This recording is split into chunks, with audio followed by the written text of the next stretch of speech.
Good day mga kajolog, 7 steps how to hide your following on Facebook. Una, punta ka sa Facebook mo. Pangalawa, i-click mo yung 3 dots or lines na may arrow ko. After nun, click mo yung settings and privacy. Pag click mo, hanapin mo yung settings. Pag nakapasok ka na sa settings, next ay click the followers and public content. Ayun. Then scroll ka, click mo yung who can see the people, pages, and lists you follow. At last, may mababasa ka doon na only me, click mo yon. After nun, zero na makikita ng mga followers mo pero ikaw lang ang nakakita ng total ng pinalo mo.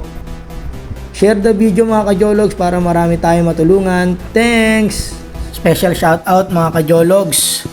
Number 1 si Antoinette N. Salinas. Number 2 kay Chris Marasiga. Number 3 kay Mache Culimbo. Number 4 kay Marcel B. Hirazano. Number 5 kay Chris S. Balendez. Number 6 kay Rona May Sangria. Number 7 kay Daisy Estrada. Number 8 sa Team Yan Fen.